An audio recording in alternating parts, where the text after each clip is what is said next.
galera, sejam muito bem-vindos. Professora Maiana aqui com vocês novamente. E hoje nós vamos para mais resoluções de questões de física. Vamos para a nossa primeira questão? O gráfico mostra valores dos potenciais elétricos em um circuito constituído por uma pilha real e duas lâmpadas idênticas de 0,75 volts e 3 miliamperes, conectadas por fios ideais. O valor da resistência interna da pilha em ohms é, olha só, galera, pilha, gerador. Então, para eu achar a resistência interna, você já sabe que tem que lembrar da nossa equação aí de geradores, tranquilo? Mas vamos interpretar algumas informações. Eu sei, olhando para o meu gráfico, que a minha força eletromotriz ela é de 1,8 volts. Tem que ser o valor máximo aí gerado. Tranquilo? Como essas lâmpadas estarão em série, elas têm que estar em série, eu vou considerar que a minha DDP é 1,50. Lembrando, né, que tudo que é gerado pela força eletromotriz é dissipado dentro da própria pilha pela resistência interna. Então, olhando para o gráfico, eu chego a essa interpretação, que a minha força eletromotriz é de 1,8 volts e a minha DDP 1,5 volts, tranquilo? Então, agora nós vamos substituir, até porque nós temos a corrente que a questão nos deu, né? 3 miliamperes, 3 vezes 10 a menos 3, tranquilo? Então, olha só, substituindo. A minha DDP 1,5, a minha força eletromotriz 1,8, menos a resistência interna, que é o que eu quero encontrar, vezes a minha corrente, que é 3 vezes 10 a menos 3.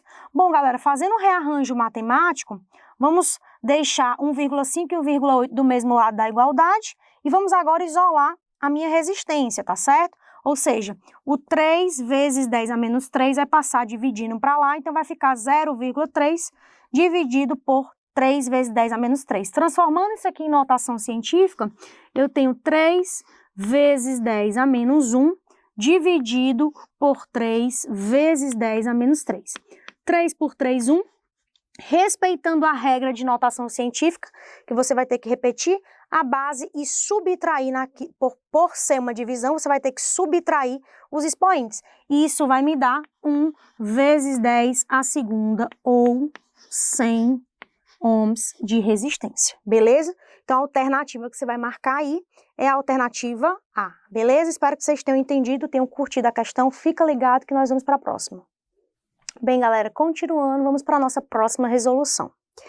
Duas lâmpadas de filamentos A e B estão ligadas em paralelo e conectadas a uma fonte de 220 volts de diferença de potencial. A lâmpada A tem uma potência de 55 watts, enquanto que a lâmpada B tem uma potência de 110 watts. Com relação às correntes que atravessam cada lâmpada, é correto afirmar que os seus valores são. Galera, eu desenhei aqui, fiz o esquema do que a questão propôs. Eu tenho duas lâmpadas A e B, elas estão ligadas em paralelo. Essa informação é importantíssima, porque quando eu sei que elas estão ligadas em paralelo, a diferença de potencial aqui, sentida pela lâmpada A e pela lâmpada B, são iguais. Essa informação é fundamental para nós, tá bom? E ele deu o valor dessa diferença, 220 volts, e ele deu as potências de A e de B. Então, agora o que nós precisamos fazer? Determinar a corrente. Olha só, nós vamos lembrar aqui que a potência é a DDP vezes a corrente. Então, primeiro vamos calcular para a lâmpada A e depois para a lâmpada B, tranquilo? Potência de A igual a DDP em A vezes a corrente que percorre A. A potência é de 55 watts, a questão me deu. A DDP, que é a mesma de B, 220 vezes a corrente. Isolando aqui o I, eu obtenho que a corrente de A é 0,25 amperes, tranquilo? Vamos agora determinar a corrente aí que vai passar pela minha lâmpada B. Potência de B igual a DDP de B vezes a corrente de B. A potência eu sei, 110, a questão me deu. A DDP de B é a mesma de A, porque elas estão em paralelo, 220 vezes a corrente de B.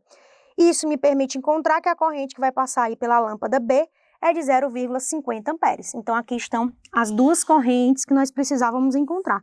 Vamos ver qual alternativa tem esses valores, tá certo? Isso está na alternativa C, 0,25 amperes para A e 0,50 para B, beleza? Fica ligado que nós vamos para a nossa próxima questão.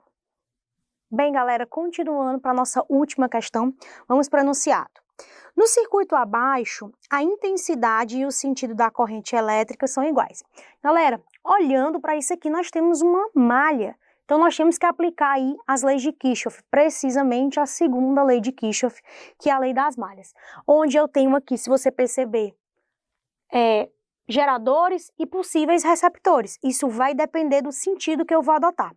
Se você lembrar, nós temos que atribuir um sentido para o fluxo da corrente e no final nós vamos saber se escolhemos certo ou não. Eu sempre adoto, galera, o sentido horário. Então você adota aí um sentido, nós estamos adotando o sentido horário e nós podemos iniciar a análise por qualquer dispositivo. Eu vou iniciar aqui, ó, por esse dispositivo de 6 volts, tá? Então você tem que lembrar que a segunda lei de Kirchhoff, que é a lei das malhas, ela diz que a soma de todas as elevações potenciais é igual à soma de todas as quedas. Então, basicamente, nós precisamos somar todas as DDPs aí que nós estamos olhando no meu circuito, seja gerador ou seja receptor. Lembrando que a dica que eu sempre dou para vocês é, olhem para as barrinhas. Se o primeiro sinal que eu vejo é de uma barrinha menor, isso aqui é um sinal negativo. Então, se eu estou adotando o fluxo no sentido horário, e, por exemplo, eu chego aqui, ó, a minha corrente vai se deparar primeiro com uma barrinha maior. Então, é positivo. Foi isso que nós fizemos aqui. Olha só, sentido horário, primeira barrinha que eu vejo, menor, negativo, tá? Mais 2 vezes I, porque a minha resistência é 2 vezes a corrente, é a diferença de potencial, beleza? Mais 8 volts, mais 1 vezes I é a diferença de potencial nesse resistor. Depois, menos 10 volts, mais 1 vezes I, diferença de potencial nesse resistor. A corrente continua fluindo aqui no circuito, sentido horário. Primeira barrinha que eu vejo, positiva. Mais 5, mais 4I, 4 vezes a corrente, menos 3 volts, mais 2 vezes I, mais 12 volts, porque a barrinha maior é a primeira que eu vejo, mais 4 volts, beleza? Então, nós montamos aqui a lei das malhas. Nós vamos agora para a matemática básica, tá certo? Separando quem tem I de um lado e quem não tem do outro. Nós vamos obter que 10I é igual a menos 10, ou seja, a corrente é menos 10 sobre 10. Isso quer dizer que a minha corrente é de 1 ampere. Maiane, esse sinal negativo? Lembra? Esse sinal aqui, ele vai me dar aí o sentido do fluxo da corrente. Já que nós adotamos o sentido horário e o sinal que deu aqui é negativo, significa que nós atribuímos o fluxo contrário. Então, a corrente aqui, ela se movimenta no sentido anti-horário. Beleza, galera? Se movimenta no sentido anti-horário. Olha só, tá bom? Não esqueçam disso, beleza? Bom, galera, é isso. Um forte abraço e até a próxima.